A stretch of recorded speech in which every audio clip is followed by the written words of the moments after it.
This is exactly right.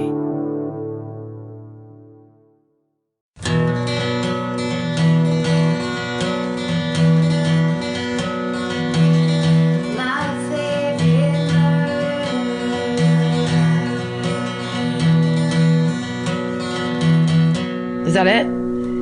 Goodbye. Oh my God, you guys. Fuck, they caught the fucking Golden State Killer. East Area motherfucking rapist. This is one of the fucking weirdest experiences of my life. Let's talk about last night. I'm laying in bed. I've been up since 5 a.m. I'm like, great. I already know I'm going to need a Xanax to go to sleep just for the fucking shit of it, because I drank a fucking cold brew that day. Then I look at my text and immediately, and see what I've fucking been hoping to see every morning I wake up for fucking ever. You texting me and Steven, they caught the Golden State Killer. Yes. And I fucking pop out of bed, gasping, scaring the shit out of Vince. He was like mad at me, and I call you immediately. I was driving home from the Hollywood Improv, just did a show there, met some nice listeners who had come to the show. I was having a wonderful evening, coming down off of that. And I have to admit to you, although I was not reading and driving, I waited for a red light. Sure. But as I'm addicted to Twitter, sure, I opened my Twitter, and I'm actually going to read his name because this is the first person who told me, which means the world to me, because someone was on it and immediately was just like, did you hear this? Everyone else who's tweeted us after loses to this guy. It is, his name's Eric, and it's at Era, E-R-A, can't see. And he wrote, they got him, ? Reddit is excited. So he basically came over and let me know. And so at a red light, I open this thing, and it's basically just like there is an arrest, and it's a 100% DNA match. You know what? I didn't see that part yet. The thing that got me excited, that I wasn't just like, oh, this is just another thing, is when you said Reddit's excited. And I'm like, well, if Reddit's excited, yes, that's like almost better than if fucking law enforcement is excited. Yeah, because I feel like Reddit is set up to make people stop being excited. Right. They're the people there to, it's like, no, you're being rash, you're being immature, you're being hopeful. Or you're fucking pinning it on someone that has nothing to do with it, and that's fucking illegal and crazy, and stop it. Exactly. Yes, that's a very important point to make. So, and what happened, then I lay down and I start fucking Googling and Redditing and Twittering for fucking hours. And at first they had the name of some dude that it wasn't. I'm not obviously going to say his name, but he was also in law enforcement. It could have been him, all this shit. And so I did all this fucking research on him. Then it wasn't him. So, and they put photos up. It's just of the wrong guy. But at the same time, this guy's a piece of shit too. So, I mean, whatever. But it's the wrong guy. I think it's like, that's the thing that we were talking about before. It's just all I can think about is the beginning of Making a Murderer, where they are having that exact same kind of press conference. And was it Ken Kratz or whoever that guy is? It's just like, we got him. This is it. And it's just that thing where as we watch stuff like this, then we're just like, this is it. Joseph DeAngelo is police allege Joseph DeAngelo is the fucking Golden State Killer. And then we want that to be true so bad that it's just like, and now we're going all the way down this road. And that's all I think about is these days, how many fucking documentaries have you seen where then they pull it all apart? Right. But I know. Yes. The 100% DNA match. And the fact that I think that... Yeah, that does make a huge difference. Because that's been happening, that happens so much, and what a huge high profile case this is with so many different jurisdictions, I don't think these people had to do so much fact checking. They did not arrest this fucking guy until they were sure. Otherwise, it would have looked really bad. It would have made them look incompetent. It would have been a ton of fucking jurisdictions that would look bad, not just, the fucking Manitoba County or whatever the fuck. Manitoba County?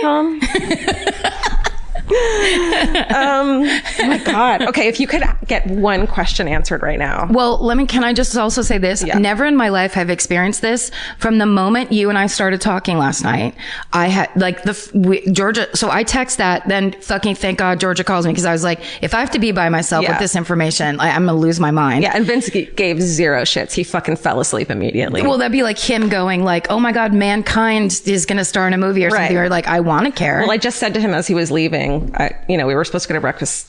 We talked about it on lunch, and then I was like, I'm sorry, this is my WrestleMania. Yeah. He's like, I know. He understands. He made us bacon. He lives it. He knows it. He made us coffee, and he made us like a spread as if we were like reporters. But I have to say, I've never had the experience of, when we started talking about the reality of it, getting waves of chills and just continuing to get waves of chills. I was laying down. It was 4 hours later. I was still getting chills. And it's like, it's a feeling that I think everybody wanted to have and everyone thought they would never get to have. Right. Everybody that cares about this case or has been paying attention. My favorite, Reddit, I love Reddit. And last night it was my like companion. And the couple of the things that I thought were so funny. One person, put up I should find them. Can you put up a thing of that there's going to be a fucking sale on yearbooks from 1972 and 1973 in Sacramento today. Yes. And also that all the people who have a fucking lifetime subscription to classmates.com are really bummed right now. So all the people who were like looking through the yearbooks, they were like, should I do it a 1 year, a 3 year, or a lifetime? Right. And then they're just like, why the lifetime? But you never know. Somebody else could come up. Yeah. I mean, it's not... That's true. Oh, it's so crazy. And then when we were talking about it on, like, we were basically texting on two different threads. You text me. We were texting on two different threads because Steven hadn't responded yet, which is so unlike Steven. What were you doing? Steven's the first responder at all times. Steven's the first. When I saw that starts everything. tweet come in, I thought it was from Steven because he's the one who's always like updating us on these crazy shit. Yes. I was at Margaritaville. You are so fired. It's unbelievable. Unbelievable how so fired you are. You're beyond fired. Leave the equipment. Get the fuck out of here. Show us how to use it. Right. Feed my cats while we're in Europe. Take care of business. Yeah. Please get the fuck out. And I just want to say how Steven's mustache.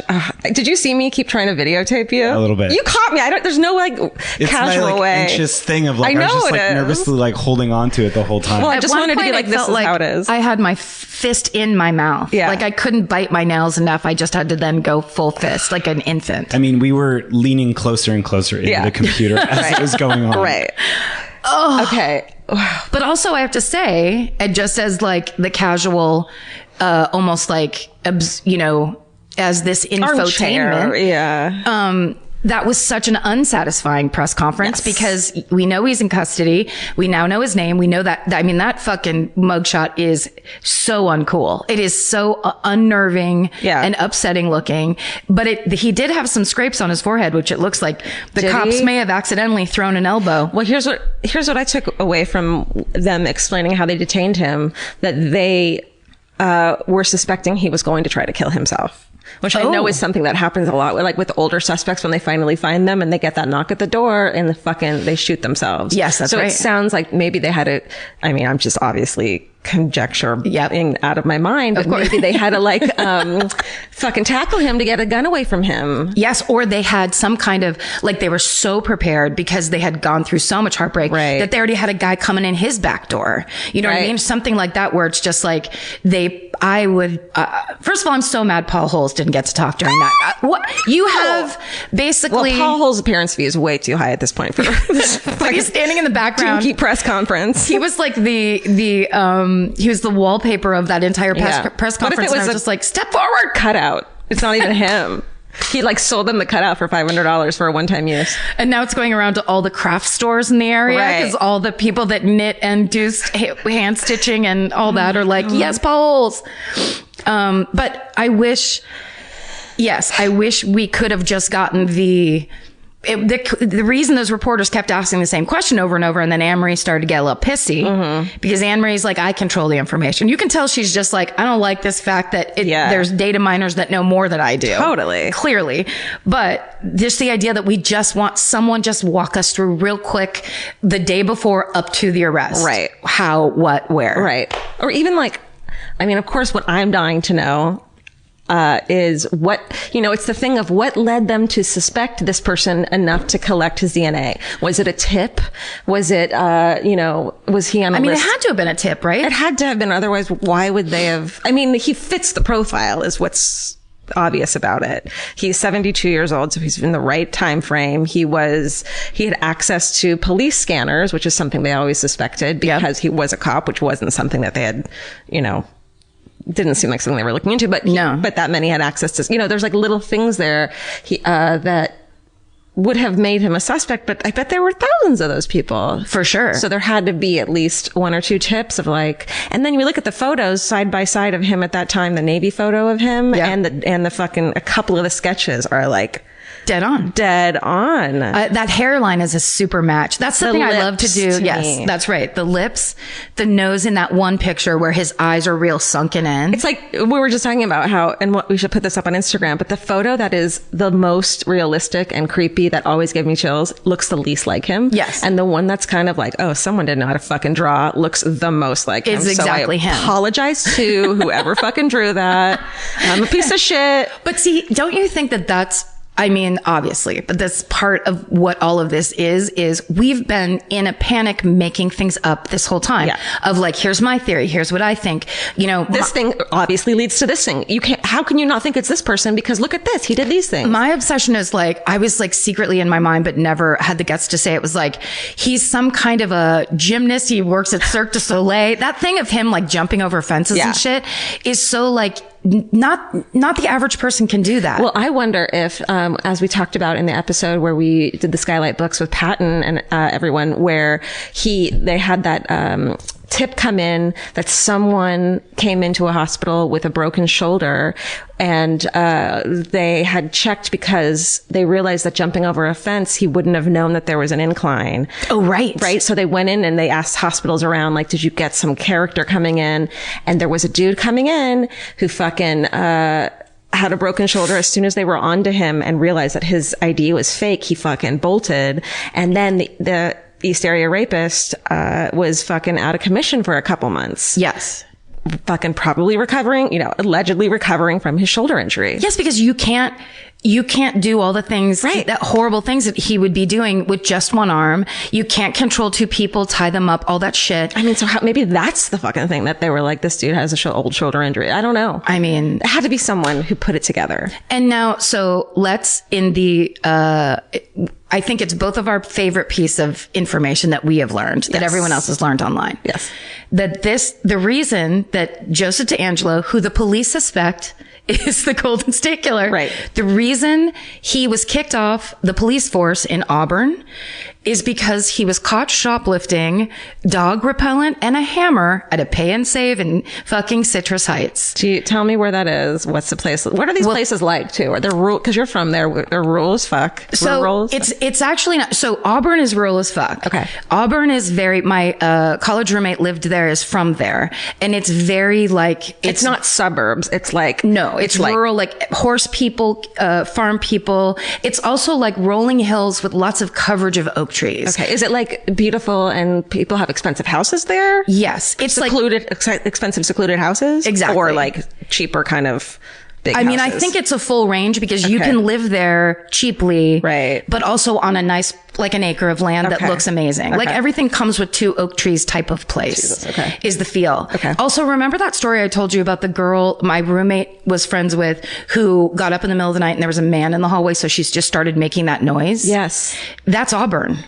That happened in Auburn. Jesus. So it's a little bit it's as sketchy as a country area can be. Right. So you think it's safe, but it's so secluded that it's farm safe. So that's shotgun level safe. If you scream, your fucking neighbors aren't going to hear you. If they hear you, they won't be there for 7 minutes. Right. And they also will mind their own fucking business. So you can scream if there's a pre-agreed screaming situation.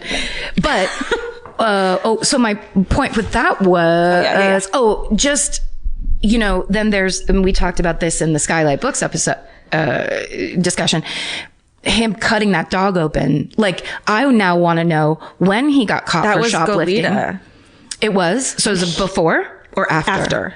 Because so he cut the dog, if you listen to the book, Yeah, he cut a dog who came upon him while he was prowling. Fucking cut the dog open. The dog survived, don't worry.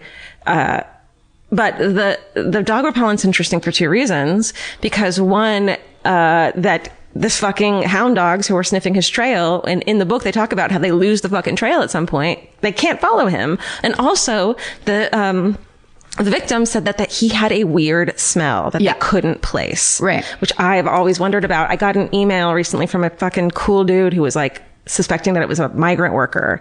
And then we were both like, maybe the fertilizer was a weird smell. It smells familiar. Right. Something like that. Right. And you and I were talking about if it were a migrant worker, it would be such a good hide in plain sight type of job, because if he was kind of like, acting like he was, say, a down and out person that's just trying to blend in, like nobody's going to be like, I am suspicious of this guy. It's the perfect, kind of society to blend into and have nobody's going to say anything about anybody. But nope, it's a fucking local dad, husband, neighbor, cop, neighbor, ex-cop, which is even a better fucking way to hide, to blend in. Right. Well, the ultimate fucking way. Right. It can't be this old white guy in a white t-shirt with white hair, because he's just an old man. It's just an old man that every once in a while yells fuck in the street, which is what the neighbors allege about the alleged Golden State Killer.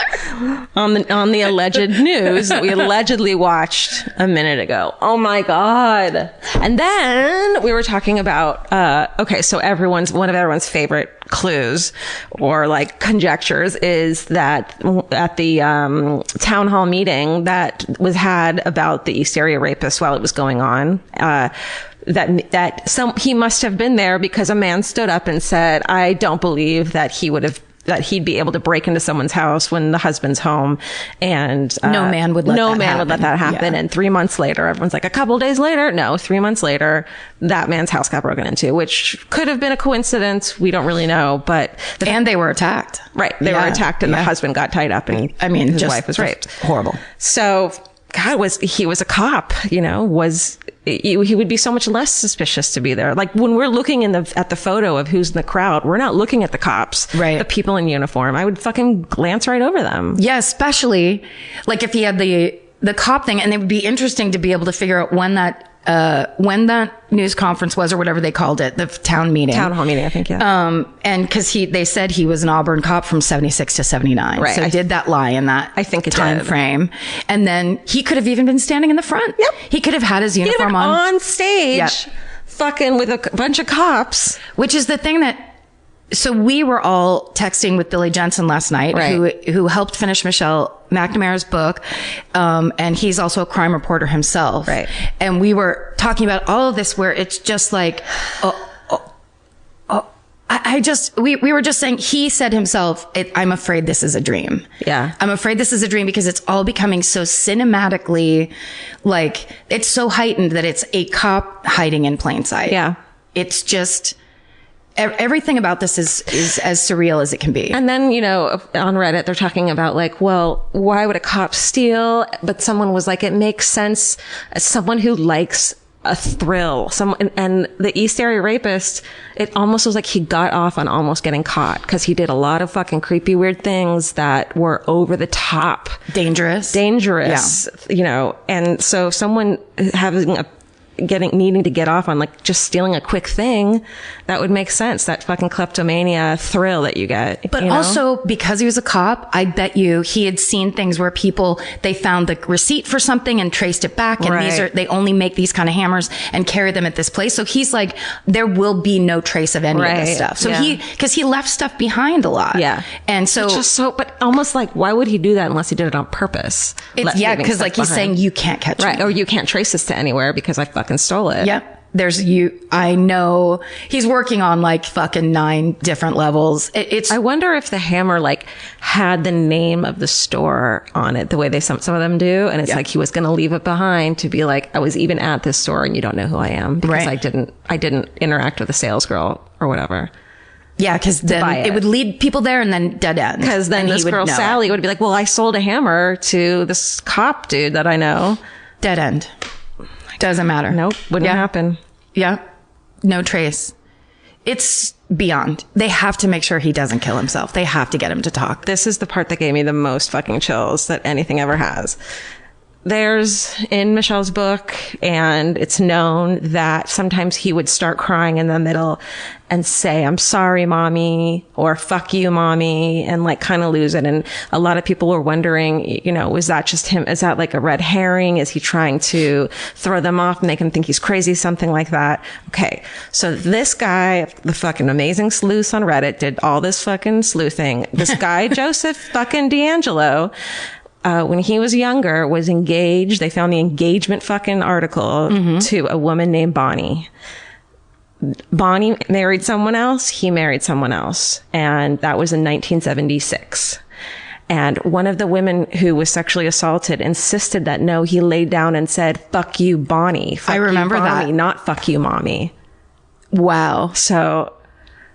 yeah, I remember reading the "fuck you, Bonnie" thing. So is that recently? And this dude was fucking engaged to a woman named Bonnie, and the engagement got broken off somehow. And was that the piece that made the final thing go click? Like, could just uncovering that an old engagement that shit doesn't get recorded by the county. No, that only weddings do. Like, how would you know that unless suddenly Bonnie's like, is Bonnie the one who's like, you need to look at my fucking ex?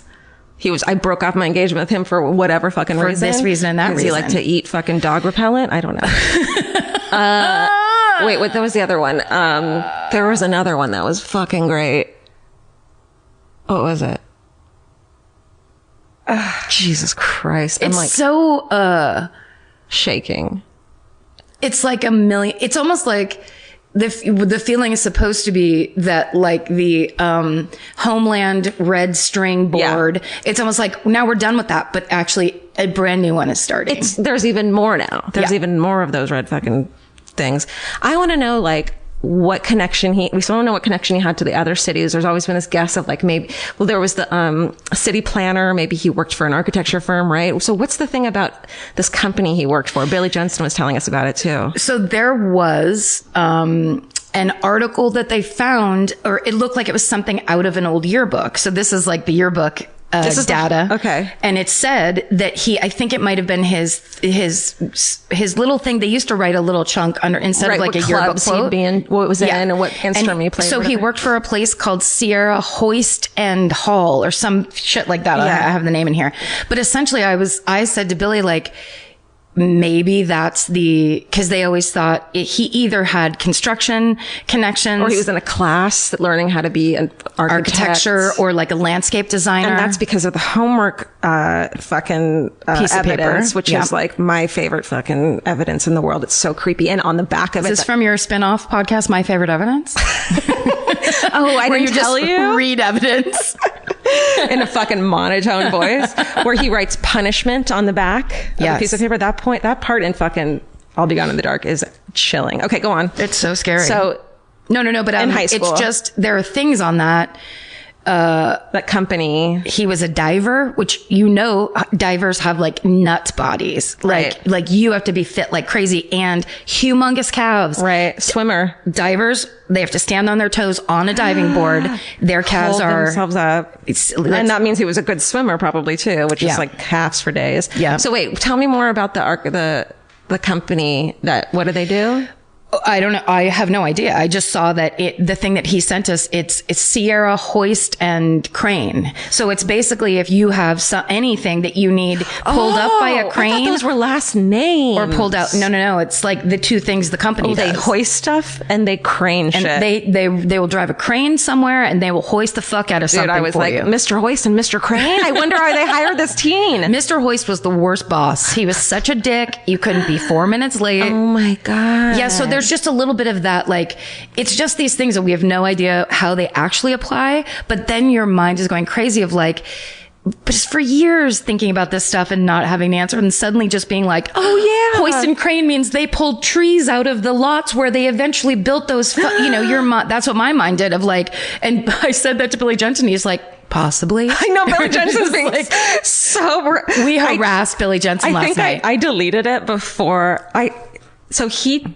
messaged the two of us in a group text. Yeah. The reason is, did you see my original message? I don't know. I don't think so. I thought I deleted it before either of you could see it because I was like, Georgia, chill the fuck out. But he doesn't even know us that well. Like, yes. Don't be a fucking We've met him twice, I think. Yeah. I messaged him and said, the three of us, and said, Billy, please tell us anything. I pinky swear we won't tell. Like, I just wanted, I knew he had more information, and I just wrote, pinky swear we won't say anything.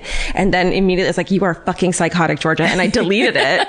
But I guess he already saw it before I deleted it. So you didn't see it. No, I did see that message. You saw my message. And when I saw that message, I was like, fuck yes. Oh, I loved like, that you did that. What is wrong with you? No, I love that you did that. Because also I think he wouldn't tell us anything he couldn't tell us. And then I was like, well, what if he tells us something, it gets out through some other way, and he thinks that we're the ones who fucking spilled the beans. Right. So I was just like, forget it. But I guess you can't delete messages. I didn't know that. I think you can only delete them from your own. Maybe it's just like you never have to acknowledge it again for your own life. Oops. But I thought it was hilarious that you did that. And I think this is that special circumstance of like, it's as if we all love the Philadelphia Eagles. Right. I've never understood sports fans. I get it now. This is it. Yeah. This is the feeling of you're so engaged. You've been following it for so long. You care about these people. Our team has had bad luck for fucking 40 years and everyone thinks that we're cursed, and we fucking won today. Yeah, the Super Bowl. Also, those women who appeared in the Case File 3-part series that were the victims, that spoke for themselves. That the woman whose mother was the victim, their sisters or family. That Anne-Marie read, that was her letter. That was from Debbie, because her mom was murdered. And that part of that book is so fucking sad. When she's like the rebellious teenage daughter, and then she comes home one day and her mother's murdered. Keith Harrington so bad. And his brother speaking. Yeah, they're the fucking players, and we were rooting for them this whole time, and they finally fucking won. And they have had to endure that motherfucker. Mr. Harrington. No, not Mr. Harrington. Oh, I thought you meant that in a positive way. Like, no. That motherfucking badass motherfucker. The East Area rapist and the Golden State Killer, allegedly Joseph D'Angelo, as police have named by 100% DNA match, would call them and harass them years afterwards. That's another one of the things. So fucked up. It's so fucked up. That's another one of the things is there's that, we all watched it was the ID special. What was it called? It's Not Over Yet Until It's Over. Yes. Remember? The Golden State Killer, It's Not Over, I think. Yeah. So that's an incredible documentary. And actually one of the guys, they keep calling the armchair detective or whatever. He's one of the guys on Reddit who was like out, like he was the one to follow. He was telling us everything. Knew it all. Yeah. So they posted. He was great in that special too. He was really good. They posted a thing about one of the calls that was recorded, the "Gonna Kill You" recording. Yes, and everyone tried to figure out in the documentary what was playing in the background. It sounded like people were talking. I went down that rabbit hole one night, and it was they figured out what movie it was. No, it was a TV movie from the 1970s, and they figured out what part of the movie it was. But now they're saying this one guy, this random fucking dude on Reddit posted, but I think I heard some like a police scanner chatter in the background, and it was just a blip. It was just a fucking blip on Reddit, and it's fucking legit. It's true. That's what they fucking heard. Not because he had a fucking scanner, but because he was a fucking cop. He was a cop. I've had a lot of coffee. No. Look, this is an explosion. This is a fucking explosion. It's so. I just didn't think it was going to happen. I really didn't. I just bought a, what is it called when you monitor your heart to see how fast it's beating? Was it a heart monitor? Yeah. Should we go see how? Like a cuff? Yeah. Put your cuff on. Okay, I'm going to go get it for us and we're going to see. Yeah, let's keep you medically observed. No, I just, it is such a strange, no, it's funny. Let's just see how you're doing. But also we have to add the coffee element into it as well. We've all been drinking a lot of coffee. You know what? What? I'm not going to do it. How come? Because it's weird. Blood you don't want people knowing about your blood pressure. My blood pressure cuff. Well, it's high to begin with right now. Anyways, that's not what we're talking about. I'm just texting with my friend Dave Eskandari, who we all lived in Sacramento at the same time. We kind of all were like dropouts that then ended up going to Sacramento. That Sac City was the junior college there, and he and we had this group of friends. Like 6 friends, and we jokingly called ourselves the 18th Street Hellcats. Oh my God. Because we all lived on 18th Street, but it was sarcastic, but then we actually started doing it for real. The best. The Hellcats.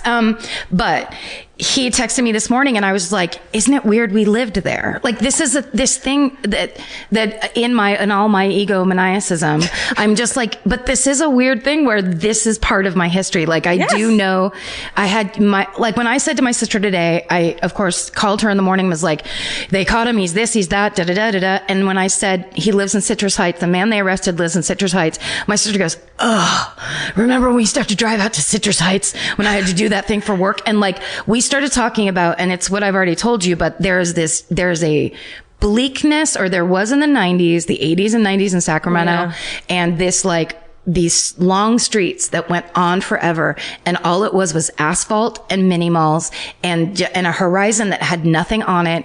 And I thought I was fucking dying every day in that city. Yeah. And just that idea that like, it almost feels, I know it's self-serving, it just almost feels like I was justified a little bit. Like, fits. Bad fucking vibes. Those bad vibes were real. I keep thinking about, and I'm from Irvine, where a couple, like the later in the 80s, when I was a kid growing up there, there was a couple incidents there and murders and stuff. It's too much. It's a weird, like, suddenly you're watching a movie and suddenly you walk by in the background as an 8-year-old. Right. That's the feeling. It's this weird, like, am I a background player in this thing? Which is just, I think that's just human nature. Is human to kind of be like, how is this? A little bit. Fair enough. But it's fine. It's the places that we thought of and that we inhabited that were sinister and dark and either were not at all what we thought they were, or were exactly what we thought they were if we were creepy kids. Yeah, that's right. It's like maybe we were getting a psychic feeling. Yeah. Maybe it was just too much asphalt from my precious, delicate system. Maybe your brain inhaled too much asphalt. Can I give a shout out really quickly to a murderino on Twitter? Her name is Kara Stone. It's Kurra Lynn.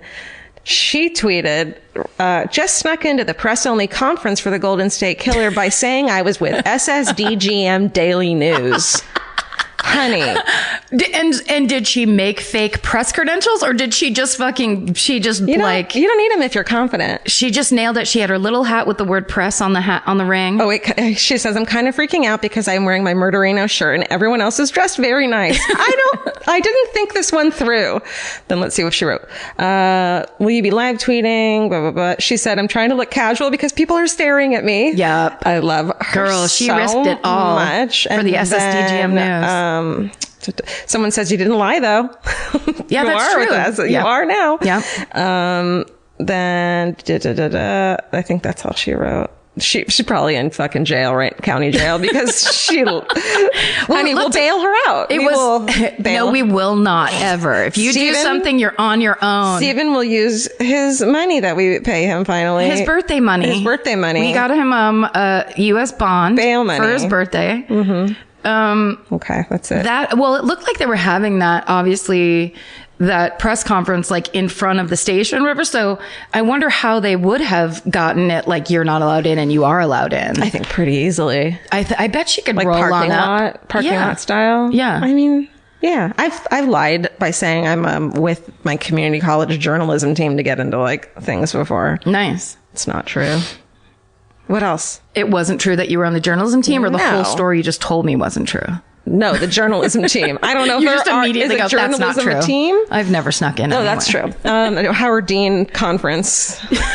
No. Swear. Were you there when he did the weird scream? Unfortunately, I was there like 2 weeks before. Oh, shit. And I was like, I love this guy. Howard Dean? Howard Dean was great. And then he fucking screamed. What was I going to say? Okay, if you could get one, like, how'd he do it question, or one, like, why did he do this answered, what would it be? Or like confirmation, because I have this thing of like the couple that was killed, which is what he got arrested for in Sacramento, because the goddamn motherfucking statute of limitations about rape ends pretty quickly, so it wouldn't matter anyways. So they got him on these murders, but so the murder... I feel like that's changing in places though, isn't it? One would hope. I think there was one story we read where they were changing it. They are, yeah. Anyway. So Brian and Kate Majore, they were that sweet couple who were walking their poodle, and it's just like it's a freak thing that didn't fit the MO at all, but was for various reasons, pretty sure that it was East Area Rapist. They encountered him somehow, and he chased them down and shot them in a backyard. Yep. And threw their poodle in the pool, which is creepy and weird. So maybe the poodle happened upon him and was barking, and so he threw it in the pool. They got in an altercation, or maybe Brian fucking recognized him as a fellow cop because he was an Air Force officer. And so he had to kill them. This is different than this time where there was an FBI agent that chased him down. That's a different one, right? He got on a bike and then he was in a car. No, that's a different one. That's so crazy. And that guy got shot but didn't die, right? I don't know if I don't know that part. Okay, yeah. It's so, because it went on so long and there's all these, there's so many of 50 sexual assaults. And there are people who know every single one of these incidents. And we know, like, the people on Reddit are like MIT, and we are essentially Entertainment Tonight. Absolutely. So, like, if you want the good stuff, go onto these Reddit threads, because there are people that have been working on this shit for fucking 8 years. And, I mean, I'm wondering how many more are now going to be tied in that don't have DNA, or they said, I remember seeing he's talking. They caught this guy last night. He's talking. Right. I wonder if he's just like, because a lot of these fucking killers are actually cocky at the end of the day, and they want to be like, no, that's not how it happened. And they want credit for these things that they're not getting credit for. They're being very well manipulated by detectives in the interrogation to like get them to spill. And I think in this day and age, like truly, because it's 2018, all those guys know how not to do it. Right. I'm sure they're very, very concerned about exactly how they interrogate him to get him to open and stay open. And not only that, so that it's admissible in court. Exactly. So they're not fuck it up in any way. No, they're putting their best guys on this one. And I say their best guys, guys and ladies, but probably especially Paul Holes. If Paul Holes came into the room, you did something wrong, he puts his hands on his hips underneath his blazer and starts explaining shit to you, you're just like, yes, mea culpa, Paul Holes, I gotta get this off my chest. Or if he's like, Joe, what did you do? Joe, you son of a bitch. And he does some kind of secret cop thing with him. Gets him a ring pop. Boom. His favorite ring pop. Hey man, I brought you a ring pop. The ring pop theory. No, the grape is your favorite. Oh my God. You love grape. You love grape. It's also because he's so old. To me, that was 72. The other part of not having hope. I mean, just in terms of like, there's like, if he did all these things and he's not doing them anymore, there's no way he's still alive. And that ain't a 72-year-old like my dad, Marty. My dad, Marty, looks fucking great for 72. He's got a lot of time left. That guy's this Joe guy is an old fucking piece of shit. It looks like something's been weighing on him. Maybe, yeah. over the years, stressing him out. Yeah, my dad's 78, and I think he looks better than that guy. Your dad looks better than my dad. Your dad looks better than me.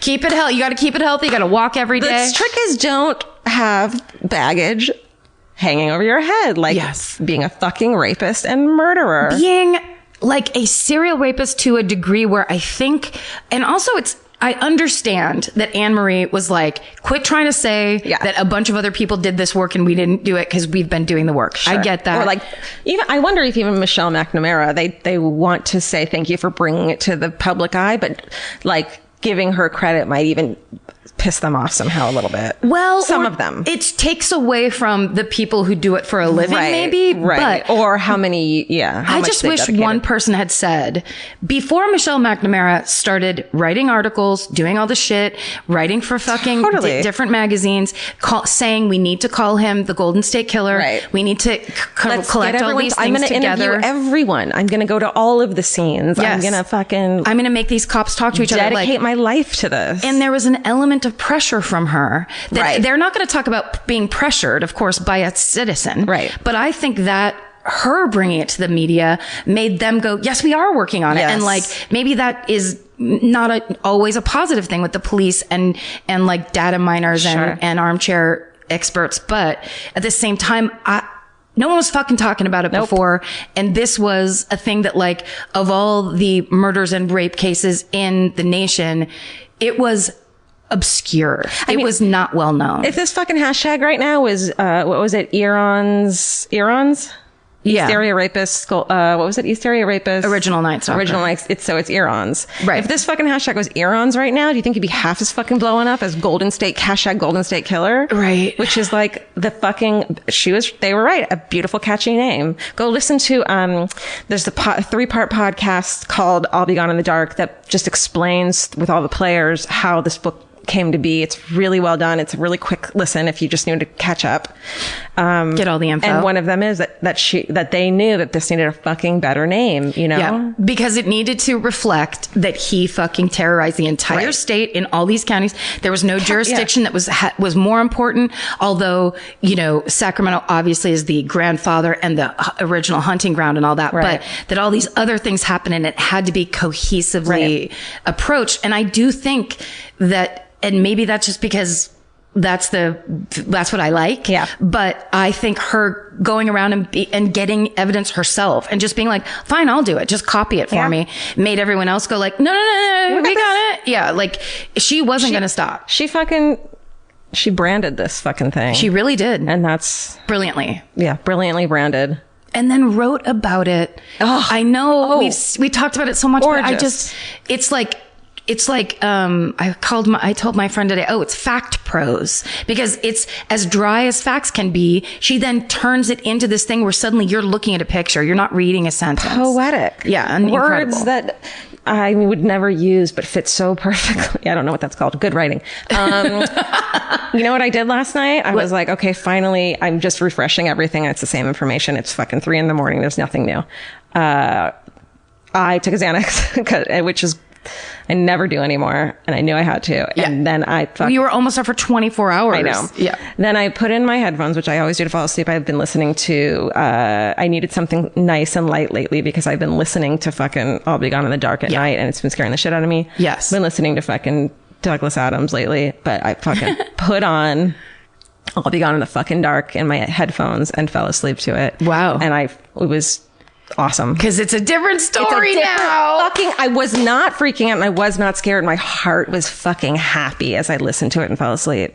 And as is it Hetherington or Harrington? Harrington. Mr. Harrington said. Bruce Harrington. Yeah. Bruce Harrington, the brother of one of the victims and his wife. Yeah. Those victims get to, for the first time in fucking 40 something years, they get to rest easy. And what a relief that he's not dead. Yes. You know? What a satisfying, like it would be great if they found him and he was dead. Glad we fucking found him. Yeah. Exactly. That would have been totally satisfying. But this is a different thing. And if they handle it right, which I believe in these people that they will. And they're so by the book. And it was funny how crazy careful they started being.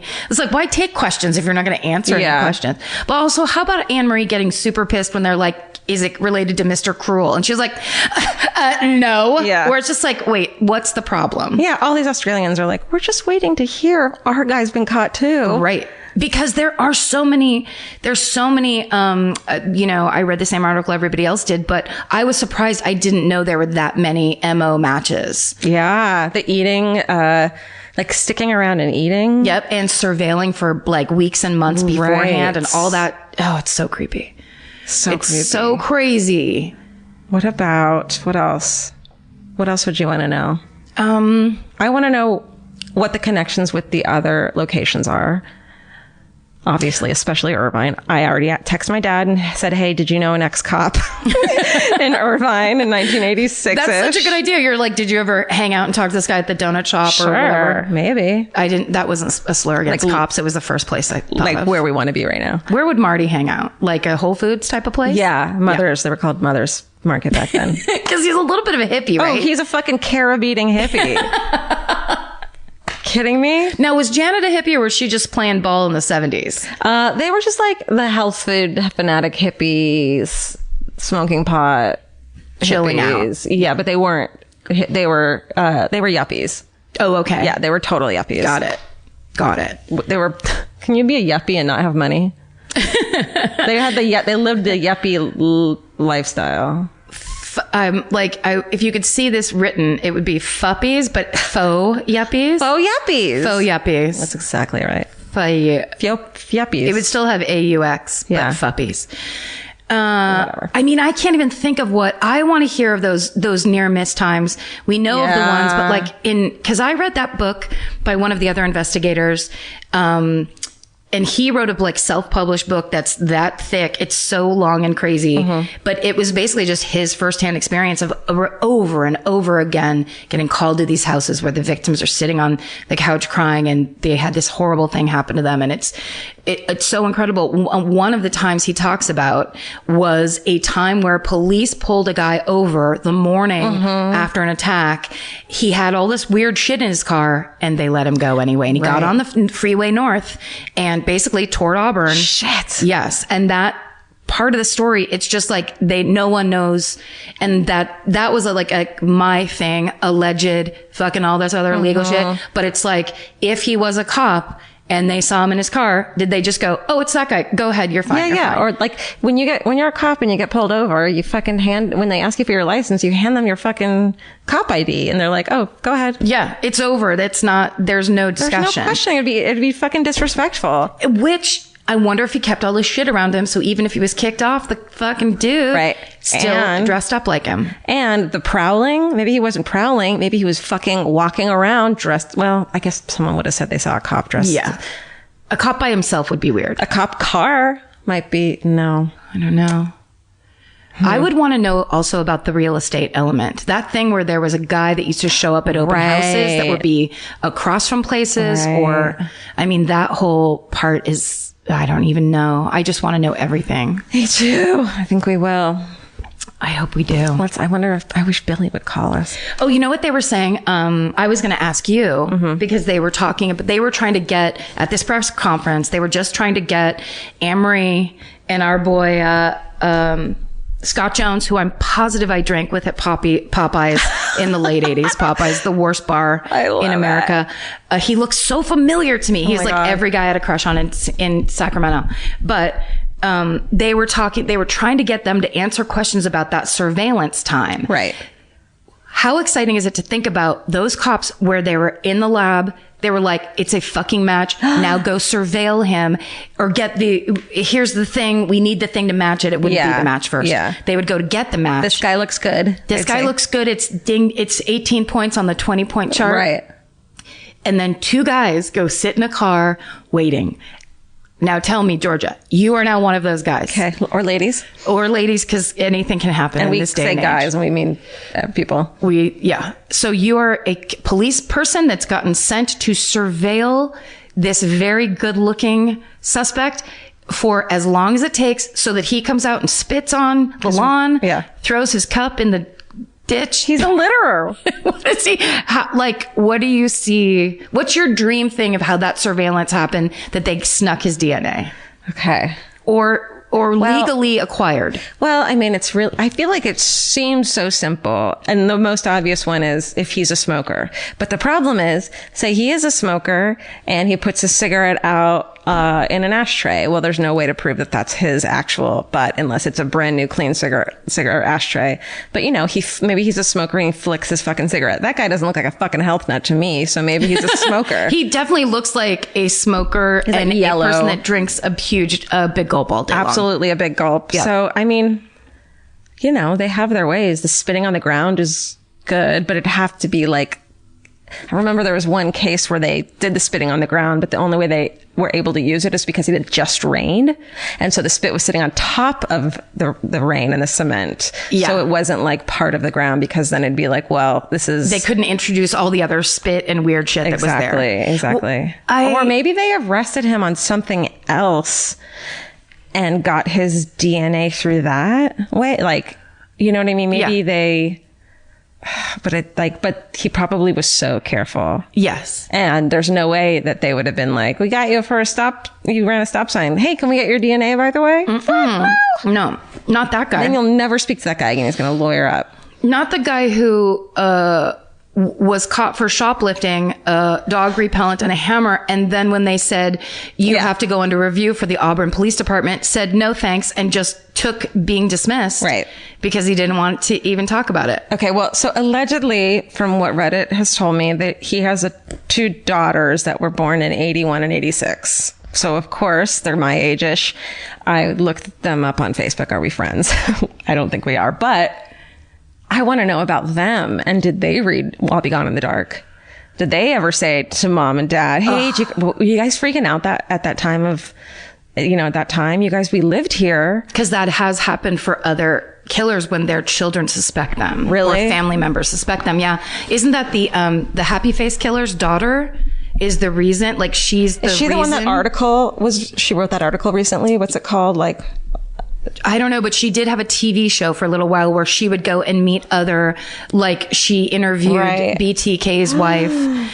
She would go and talk to families. And I would say this too. Yeah. Like, nobody should be in any way contacted, obviously. Absolutely not. But we know that there's all this weird access these days for people. Yeah. It would be living hell to be related to this person today. Do you know they've already tracked down the Yelp review of what they're assuming Reddit is assuming is his wife's business? No. And there's some really negative Yelp review about what a fucking psycho she is. Oh, no. But it's who knows where she is, what's going on, who wrote this review, if it's even her actual business, if it's even actually his wife. But the article is called My Struggle to Find Peace as the Daughter of a Serial Killer on Huffington Post, which I keep meaning to read. Oh, that's for Smiley Face Killer? Yeah. Wow. Okay, what about you? What is you're sitting in the interrogation room with him. You have one fucking shot. What tactic would you take? I mean, I couldn't do it. I find these criminals so abhorrent. I just don't even want to be anywhere near the building. But I would want Paul, if I could be inside Paul Holes or just watch as what he did. What I would have your DNA inside, his DNA inside of you, right? You could be. Are you being dirty about Paul Holes? I am. If you could be, he's a married man, surrounded, your heart and spirit and smells and tastes with inside Paul Holes. If I could just surveil Paul Holes, we can't keep doing this. But okay, interrogate Steven like he's the. Now I can't. This improv is so weird. I'm kidding. Just interrogate Steven. Okay, so you're saying you were at Margaritaville, but you don't seem hungover at all today, or that you have sugar poisoning from. What kind of margarita did you get? Yeah, I got the hot, and I'm very hungover. Oh, you're pulling it off really nicely, Steven. Is that glow about you? It's that 31-year-old about him. Oh, that's you're right. Not hungover yet. You fucking son of a Steven, bitch. there's bacon and fucking bagels right here. Steven throws up on all the Go throw up on it. Oh. Wait, did you press play? Did you remember to press play? You drank margaritas that were spicy? I love spicy margaritas. It has jalapenos in it and stuff. The best. With salt. Yeah. Oh, the best. I've such an ulcer. You're old. You're old, but you don't. It's too late. You already said it, and it's recorded. You are an old drinker, meaning you weren't around. You just did it again. I didn't. You're a fucking old drinker. I know. Oh, I know. No, you missed the period of good drinks. 100%. No, you were too young. I burned out on Bartles and James. Right. I took an acid stomach from wine coolers. Yeah. That's how bad it was. You didn't get to drink fucking classy shit with. No, the mixology was far off. No one had a fucking curly ass mustache when I was in bars. It was all free popcorn. Right. And fucking Miller Lite in a small glass. It was dark shit. And it was in Sacramento. And too. Smoking allowed. And please smoke. Waitresses handing you lit cigarettes. That never happened. But yeah, no, it was 100 years ago. Yeah. When I think about all of those times. They were here, become an alcoholic. It's so easy. We want to make it happen but when it's nowadays they're here, every drink is $14 fucking.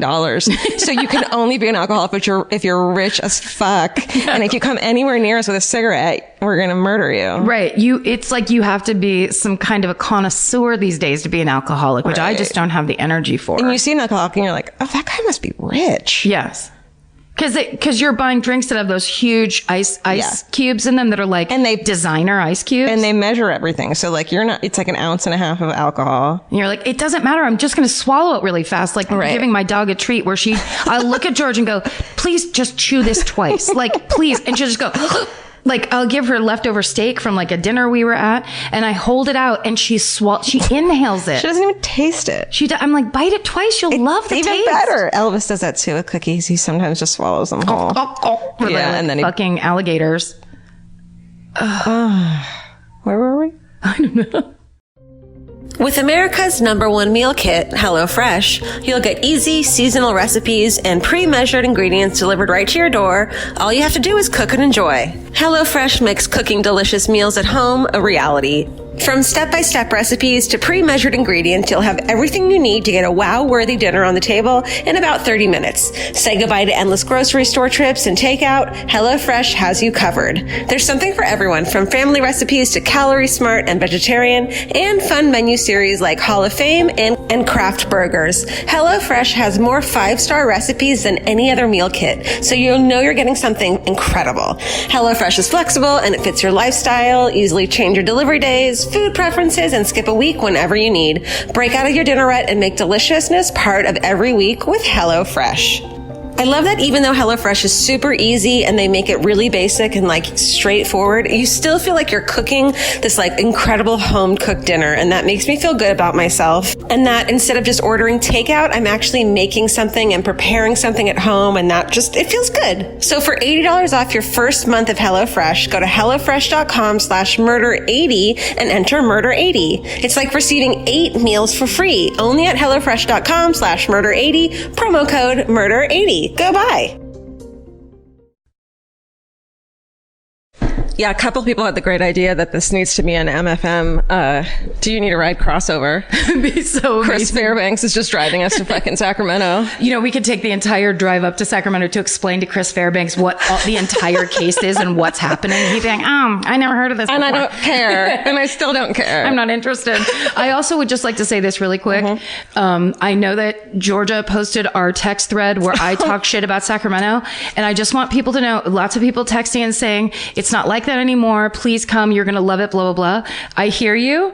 I know it. And is that him? I don't know. Hold on. Oh, is it okay? Is it okay that we're recording our podcast? We need confirmation. Yes, I do want to be on it. Very good, you guys. You're getting consent. Yeah. What do you say? Yep. We're being real official. We're trying to be real. Yeah. You've taken your first step into a larger world. We've said the word alleged 15 fucking times in the past 2 minutes. The man the police say is the Golden State Killer. How are you? You must be so thrilled. Why? What's going on today? Yeah, no, it's been definitely a crazy day. Congratulations. I mean, how long have you been, oh shit, Steven, give me that charger. Oh, no. How long would you say you've been working on this case altogether? For me, not that long. It was only really after she died. Okay. After Michelle died is when I started working on it. I knew about it because I was friends with her and I constantly would talk to her about it. And I read about it a lot. But it was really only when she died that I started getting into it. So because you are a crime reporter anyway. I mean, this is your whole area. Correct. Yeah, I'm an investigative crime journalist. Yeah. So basically, you just jumped in when you were needed. Yeah, when she passed, my first thought was of the Golden State Killer. It wasn't, I knew other people would be thinking of Alice and thinking of Pat, and I was just like, well, did this guy win? Right. And then it was about the book, and it was, what can we do? I will do anything I can to make sure that this book comes out, because I want someone to do that for me, because I know how much she worked on it. Hours and hours and hours of working on it. Yeah. So that's what I made sure of. And did you watch this press conference they just gave? I did. What'd you think? I don't necessarily know if I want to talk exactly about what I thought of it. Okay. I think there was a lot of, it was very political. Yeah. I think the DAs were definitely all there, and they were covering all their bases. Faces or asses? You know, and I would have liked to have seen the guys that were in the trenches. That really worked on this case. Where was Paul Holes and Ken Clark and you know, Larry Poole or you know, Crompton or Shelby or Erica? You know, those people that really worked it on a day-to-day basis, that really took the stuff home. I mean, a lot of them did get mentioned, but this was very much a political thing. They didn't tell us much. The two things that we did hear, one of them that they kind of buried a little bit, and the press didn't exactly know to follow up on it, is that they confirmed that he was the Visalia ransacker. Right. They just like glazed over it. Yeah, and the press didn't realize you know, they were more interested in whether he was the guy from Australia, because they obviously all Googled Golden State Killer when that was the first thing that came up in Google News. Right. So, what about there was that, and also the fact that he was probably, I would put money on the fact that he was caught via DNA, familial DNA. Oh, really? Yeah. It was, from what they were saying, was that you know, they were led. The words that they were using was that they were led to a certain area, and then they had to eliminate people, which sounds like they got a last name, or they got somebody that had enough characteristics and enough of the markers from that DNA of the killer, and then they were able to go through, and then the detective work that they were doing was really just saying, that's not the guy, eliminating people over and over and over again, and then finally getting into the guy that they thought it was. And then they remarked that they had to wait for him. You know, they watched his activities or lack thereof, which meant that he wasn't leaving the house. Oh. I was feeling that he just was kind of a couch potato, and he was just kind of sitting there, and they were waiting for him to leave the house so they can collect DNA. So they very well might have collected that DNA, what they were calling discarded DNA, off of, you know, the way they did it with the Grim Sleeper was off of a piece of pizza, I think. Yes, that's right. Or like collecting his trash, you know, like doing a trash collection. Trash, but you don't really, they probably did it someplace else, because trash, you never know who it could be, and it gets a little messy, for lack of a better term. No pun intended. Well, you know, that's what we were talking about is our theory is that these cops, whatever they did it so carefully and so exactly and so by the book to make sure that whatever they did couldn't be, like, that would hold up entirely. Yeah. I mean, that's a safe assumption, right? I think so, yeah. I mean, they did go very fast, but, you know, when this was all breaking at 2 a.m, my time, I was looking at it, and I had just gotten a text from somebody saying, hey, there's a press conference tomorrow, what's that about? And then just started digging and calling people or texting people and emailing people. And once I talked to one of the victims' families, and they said that somebody did contact them, higher up in Sacramento contacted them and said, there is a suspect in custody, then I knew, to talk about it and start talking about it on Twitter and everything. Yes. And that's the one that gave me chills when you talked about that, because to me, that's so real. Like, they wouldn't be leading people on if they didn't think they had their guy. It seems to me. That family is not going to want to wake up, and they're not going to want them to wake up in the morning. They're not going to tell the family. Right. That would be ridiculously cruel. Yes. And also, one of the things that I was concerned about is that, well, if they have somebody in custody, maybe it's like the Majori murder, which is just which there wasn't DNA involved in, and that potentially could not have been the East Area rapist, but we all think it was, and we consider that as part of the in the canon of the murders. But once they told the family member that I talked to, and then I got a confirmation that from another law enforcement source, I was like, all right, this is real. We can run with it. Yes. It's so cool. And now, is that a thing you deal with sometimes, where you suspect things or things start coming down the pike, but you have to wait for those certain moments to actually run with it? Like, do you know all those? Oh yeah. The ins and outs of that? Not so much, I don't do it as much as I used to when I worked in newspapers. So when you're working in newspapers, you always had to get it, obviously get 2 confirmations. You can't just run with 1 confirmation, and that's always you're seeing less and less of that now. Right. Yeah, you have to do that, and otherwise you're just running. You're potentially running something that is not real. Yeah. And that's the worst thing. That's the worst thing you can do as a journalist, other than completely making something up in order to screw somebody over. Is there a question or like a fact you're really looking forward to having confirmed or answered or anything like that you're just excited about or already? Yeah, there's a lot of them that are the sort of parlor game questions, like, was that your homework? Yes. We've already. Your math? And was that your dog? Was, those kind of things. Yeah. But I really want to know what other victims there were. Yeah. I'm sure he had other victims, particularly sexual assault victims. And that's one of the things that I was just on the phone with Paul Haynes, the kid, the researcher from the book. Yeah. And that's what we talked about. And I said, go, if you're bored tonight, go and start looking up the places that he was. Let's start building a timeline on this guy and start seeing reports of sexual assaults, because they didn't take rape kits all the time in sexual assaults, and this guy might have gone here or there, gone to summer camp, who knows what he was doing at the time. Yeah. So, yeah, with all the moving around. I think there's definitely going to be, while it looks like he really did stick around in the Golden State, really was the Golden State Killer. Jesus. He fucking stayed in Citrus Heights. I mean, like, it's so crazy. He stayed right in the center of the bullseye of the fucking dartboard. Yeah. How cocky of him. I mean, well, he was comfortable.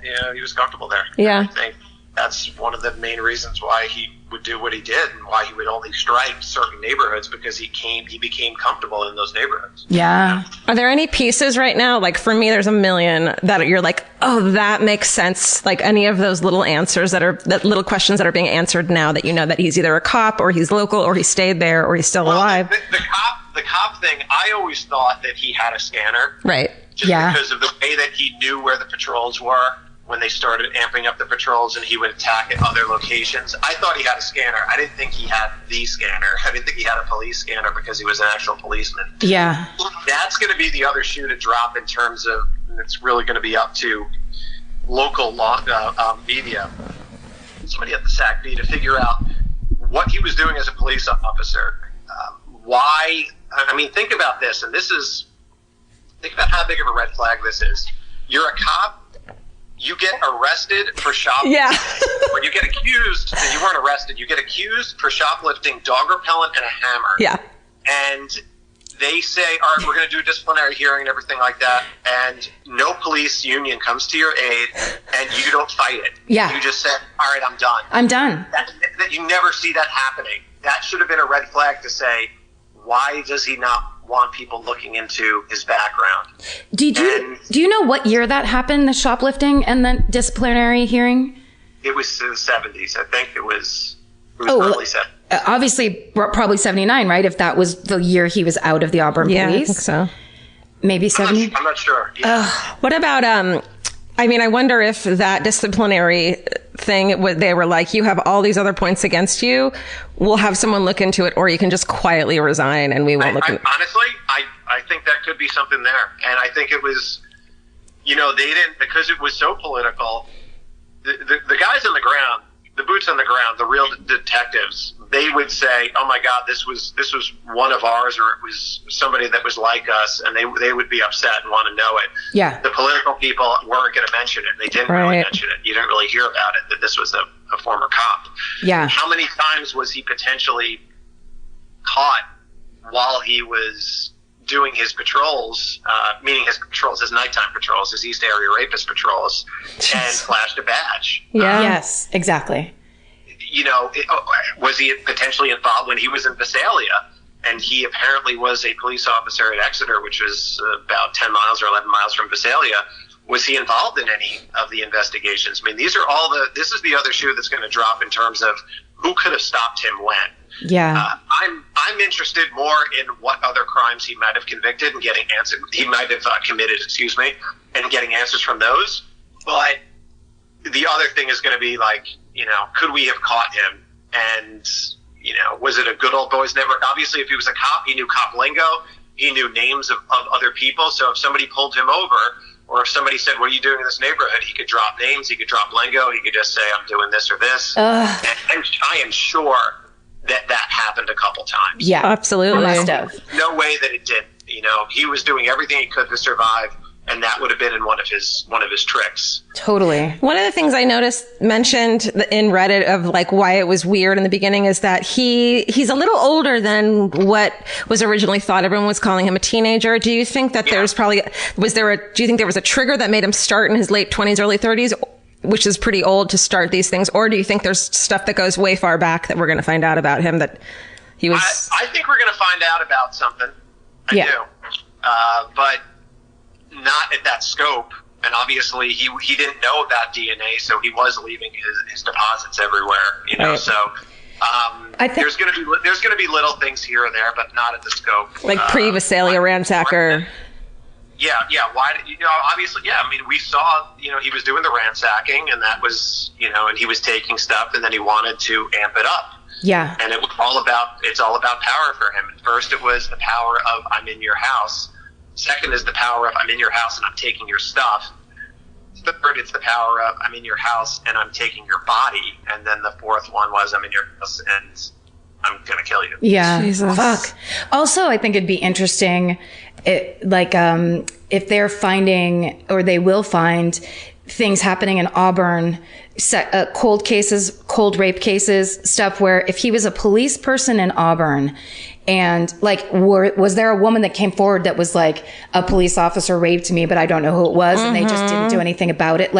And obviously it's worst case scenario, but it's that, I just keep thinking of that kind of thing where I wonder if he was able to control himself to save it, to go into Sacramento or into the East area to do it and then come home and stay safe that way, or if it spilled out onto wherever he lived. Yeah. In Auburn. I mean, I have a feeling it didn't spill out. I mean, this is just pure conjecture. But that's what it all is. Yeah, but I think that there might have been certain ways that he might have made somebody feel uncomfortable, but for the most part, no. I mean, he was just sort of like an upstanding citizen, and he did his thing, and everybody thought he was a fairly nice guy, but they didn't know him that well. I mean, are we going to see, the fact that they commented so often, and listen, what are you going to do when you're watching just people bring out boxes from a guy's house? Are those boxes of all the stuff that he stole from those houses? Yes. Oh my God. Like direct evidence. Yeah. Yeah. Fuck. That's a question. Did he have a trophy room? Of course he did. Oh my God. Of course he did, right? I don't know. And we're not talking golf trophies over here and bowling fucking trophies, obviously. We are talking the trophies he took from his victims. And, Jesus. The China cabinet. I mean, what are you really taking from there? And, I know you take a lot of stuff because you're also wondering. You want to. They're gonna. Dot every I and cross every T. So you want to make sure that you're going to cover everything. And he could. Who knows? He could have been doing something bad now. But what were they taking out of there? I think that's going to be a question. Well, what I always thought was so creepy was and this is just such a mind fuck, the way he would take something from one crime scene and a couple months later leave it at another, which means he was holding on to stuff. There was a place where he was keeping it. Yeah. Yeah. No, that's weird. And there's a lot of weird questions that are going to be out there. Why'd you bring the TV into the backyard? Right. Cases, and all these things that we've gone round and round about and wondered about, the diamond knots. And there's evidence. I think I saw somebody posted a picture of him in the Navy. Was that correct? Yeah, that's right. And those knots. Yeah, I haven't been on social. We've just been doing a bunch of stuff here. So it's getting real fun on social. I bet. So you guys? I mean, I just can't imagine. So last night you guys had this. But we were talking. It was 4 a.m. when we were talking to you, right? Yes. I did not realize that.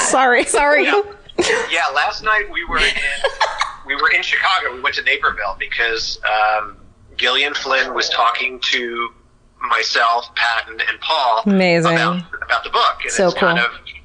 It's Gillian is from here, and she's the woman that wrote Girl on the Train and Gone Girl and all that stuff. And then there was also it was kind of close to where she grew up. Michelle did. So Michelle's family was there. We had a great talk about the case. We said, people you really think it's going to be solved? And we said, yeah, this is going to be solved. I have no doubt that this is going to be solved. And because of the DNA, bottom line is, I don't think Zodiac potentially could be solved. I wouldn't say that. I wouldn't put money on it. But if we have DNA of somebody, that's not, you can't fake that. So then we were all just pretty wiped. We went home back to Chicago and stayed in the hotel. And for some reason, I woke up to a text, like 2 a.m. or something, or 1 a.m, and I just started from there. I mean, was it like a stomach drop? Was it an out loud gasp? Was it like, did you just get cold? What was that? What was your reaction in that moment? Well, the first reaction was, all right, there's a press conference. All right, well, what's that going to be about? Yeah. It's always going to be, is this real or not? And yes. One of the things that I keep telling people is that once I confirmed it, so my first thing was about confirming it. And that's just my journalism instincts. That, I want to confirm this thing. After I confirmed it, and then I'm like, all right, I confirmed it, and I put out some tweets, and I told everybody, and I wasn't going to tell Pat yet because Pat was like super tired last night. So I was like, all right, I'm not going to wake the little guy up. But I was like, I'm going to grab him right at like 5, right? So, but then because we had a very early flight, so I was sitting there all alone in this, bed I've never been in before, and I started thinking and questioning my consciousness of whether I was dreaming or not. Ooh. And I was really wondering whether this was a dream, and it was like, wait, I was at it was weird. I had the weirdest dream last night. I was in Chicago. I was in the suburbs, and then Gillian Flynn was there. We didn't eat dinner, but they gave us brownies, and I ate the brownie on the way home. And I was like going through all this stuff. It's like, well, was this? And then I got a call that, a text message that there's a press conference, and I was wondering whether this was really a dream or not. And then we were both doing it, me and Patton, when we were sitting at the airport waiting for the plane to board, and we were both saying the same thing. It's like, if we wake up and we're back in the hotel. Yeah. This is gonna be really. What was in those brownies? Yeah, exactly. Yeah. Someone dosed you guys. I don't think there was anything. I think it was actually fudge. It wasn't brownies. So. It's just such a fast. It just feels like this. You guys being on the book tour. Like it's such a fast turnaround for the way this kind of it built, and I feel like everyone was prepared for this to go on for so much longer. Mm-hmm. Yeah. There was no build to this. The build was 12 hours, Yes. And that's one of the reasons when we were talking about it, and I was trying to think of what Michelle would feel. And, she would be feeling like a come down right about now. Yeah. Where, and we had talked about that as what are you going to do with your, when you finally catch the guy. This was your first. You never forget your first. This was your obsession. Yeah. If you are able to get answers to that, what are you going to do next? And I wanted that to happen because I wanted her to work on other cases with her. Yeah. And I constantly have, in my own investigations, I constantly have 15 to 20 going at the same time because I'm doing street crimes. I'm doing ones that, are a little bit more easier to solve, and they're not sort of romanticized as much as somebody like this is. Yeah. But it, I think she would have that sort of come down and just kind of, sit alone in a room and say like, all right, well, what happens now? I think there would definitely be things like, she would be like, God damn it, he was the Visalia ransacker. Yeah. She went back and forth on that one. And so did Paul. And so did I, because, he had that stocky body. They would say that he had that cherubic face. Yeah. So he obviously, I'm really interested to see what his pictures look like during the ransacker phase then versus the ear phase, because I think he probably lost some weight because they kept on talking about how he had this moon face, this baby face. Right. Yeah. And then he ended up, with a face that was very kind of lean, or at least, what people could see of it when we were talking about the ear. Yeah, it's a different, because there's one picture of him as a cop with a mustache that looks like it's from the late 70s. And he looks so different than that Navy picture or any of those younger pictures. Like he does not have that stuff on his face. He doesn't have the width to his face. He looks very lanky. But it looks like one of the older sketch with a mustache. Yes. Dude. Yeah, no, I think that's probably what happened. And obviously, he grew the mustache after a while. Maybe he grew it to kind of hide himself. Yeah. And, but I think he lost some weight. And what he was doing was strenuous too. This was exercise. He was doing parkour. Exactly. You got to be in shape for that. Yeah. To see what he turned into. That happens to some of us where you kind of let yourself go. And the cops were sort of like waiting outside for him, saying, "Is this guy going to move or what?" Because they were trying to collect something from him, and obviously he wasn't moved. So crazy. You know what I keep picturing, like when they were talking at the press conference, and I understand like the DA Amory kept saying like this is the detective's work and whatever. But what I like to picture is like Michelle was just this bossy lady that kept showing up and being like, yeah, but I need to write about this. So could you guys get it together? Like she just kept going to places and being like, I need you to prioritize this. This needs to matter more to people. And like, so yes, the credit fully goes to those detectives because they were always there and they had to work on it and whatever. But there is that like, I don't know. I feel like we all know the credit goes to like the fucking mouthy broad that gets in there and goes, you guys, seriously, like do something about this. No, and the fact that they called him the Golden State Killer, which they wouldn't have called him if not for Michelle. Yeah. Right. That's how they referred to him as. And then they're saying, the book didn't have anything to do with it. Yeah, the book just came out. Right. The article, though, came out a long time ago, and the article got everybody buzzing in circles and got people like you guys interested in it, and it became part of the lore of people would bring up. When people were mentioning certain serial killers, they would bring up this guy, and nobody ever talked about this guy before. This guy had one Unsolved Mysteries episode, and it really was very, very low on anybody's radar until she came along and really, really boosted it. It's not about the book; it really was about her doing, constantly being on, writing about it or TV shows or blogging, and then the article coming out, and then all these people coming, like her selling her life rights because they thought it was so interesting and all that jazz. Yeah. That's, does the task force happen without her putting that case back into the spotlight?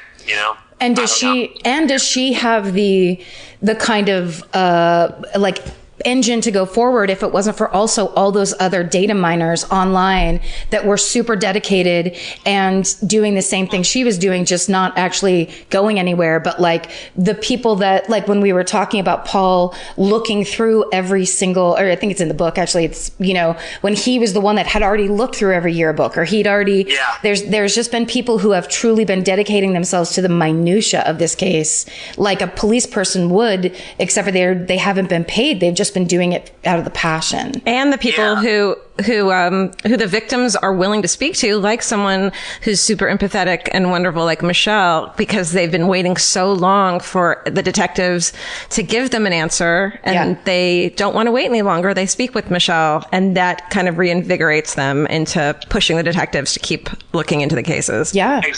Exactly. One of the things that I really hope is that everybody that was working on this case, that were data mining and everything, they go find some other ones. Yes. And, go use those skills. This was your training wheels. If this was one of your first ones, now go and solve one of the other 200,000 unsolved murders that are out there. Yeah. That's one thing that I'm working on. I'm writing a book right now, and it's about the cases that I've been able to solve as working as the consulting digital detective, whatever you want to call me. But the fact that we are entering an age where we're going to have the most educated retirees we have ever seen in the baby boomers. These are people that can that want to help. And there's also millennials that want to help. There's also baby boomers that want to help. And what I'm doing is I'm creating sort of a system and going to do a pilot program somewhere where some police department wants to do it, where we'll just open it up, screen people, make sure they're good, not pay them. They'll have their own computers, and they'll just go in and be able to do this stuff. And yes, there is a chain of command. Yes, there is. They will only get you so far, and then the police have to take over. But when you're looking for a needle in a haystack, you can get them to that needle, and then you just have to prove that needle is guilty. Yes, and dude. These murders are just piling up. Yeah. There's 5,000 new unsolved murders every year, and they're just piling on top of each other. You might hear about, this murder. Oh, okay, we just cleared 12, from a few different years. There's so many that are out there. And, there are a lot of smart people now that want to help, that we should be able to work with them and have law enforcement. So that's one of the big projects that I'm working on right now. That's amazing, Billy. Incredible. That's such a good idea. Sign us the fuck up. We're signing Steven up right now. I'm really bad at research, but I have a lot of passion, and I'm fun to drink coffee with. That's all right. You guys Hired. You guys just bring the coffee and wine, and everybody's got to play their part. Yes, exactly. Maybe we do it like Sunday nights. It's not a game night. It's just crime solving night. Sure. That we all do. It's kind of similar to that. I mean, the thing that I'm talking about is a little bit more serious than that. But yeah, you're going to see a lot of that. I think people want to get involved, and they're not going to be the sexiest cases. They're going to be cases that, this one in particular was so interesting just because there were so many clues. There was almost too many clues. Yeah. But, and it really became like something that could have been a really intricate board game. Or a choose your own adventure or something. Yeah. I think it's also... Go ahead. Oh, just that there's the beautiful aspect to it of like, we a lot of times talk about the problems in the police not talking to each other, all that kind of the Zodiac sharing stuff that happened. Yeah, when they don't want to share information. But it's like real time. We're watching as the DNA evidence, develops, as all these different new technologies develop. There's also the consciousness of detectives and these people who are starting to understand how they have to change, and they're doing it. Yeah. I think there's part of that that's so hopeful and beautiful, like even just in that, the Golden State special that was on AD, where they're kind of talking about that, changing their approach so that these things can get solved.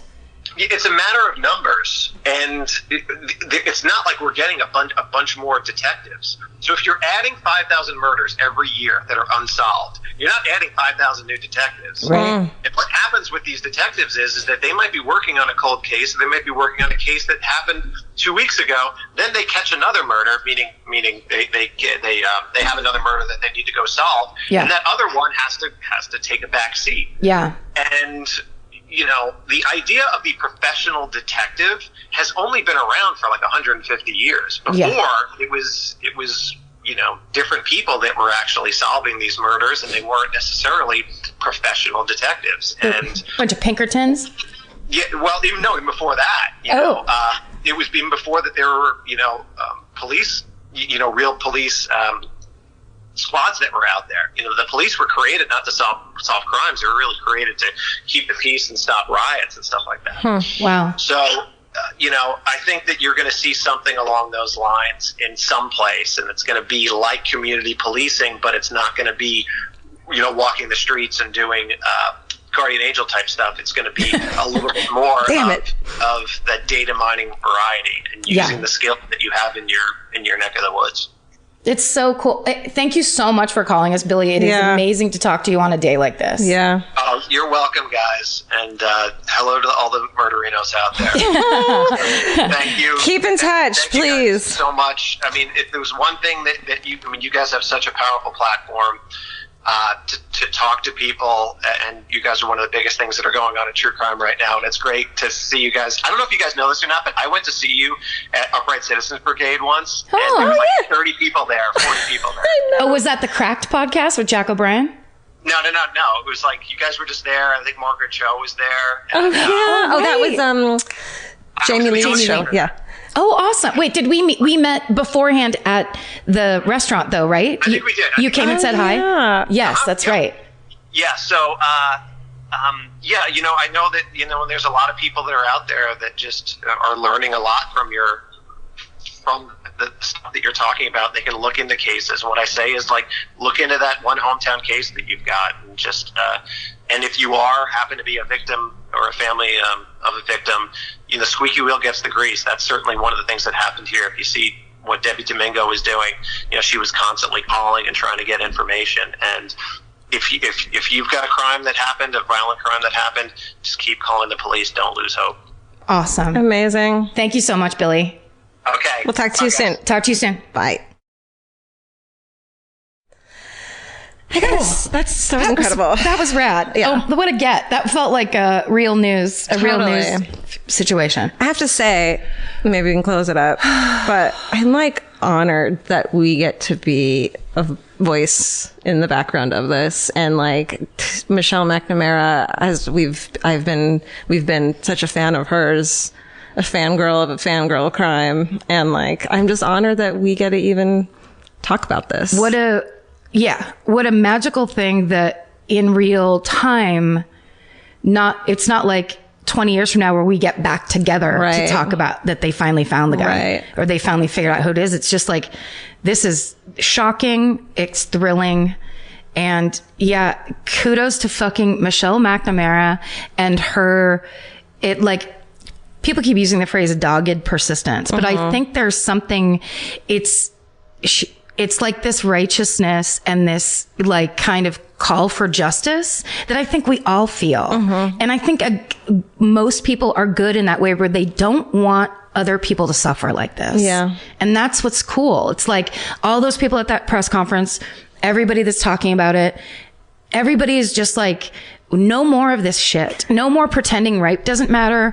No more pretending that all these weird old things are really going by the wayside. These old attitudes, all that kind of stuff. And it's like building a new fucking tomorrow, as corny as that sounds. No, I agree. And it is this. What was I going to say? Oh, it's going to be great. Well, do you want me to say really quickly? When Billy called, I was just trying to say, people in Sacramento now who are loving Sacramento and want to defend Sacramento, you don't have to, because I get towns change, whatever, but I also get to have my opinion about this, the very short amount of time that I suffered greatly in that town.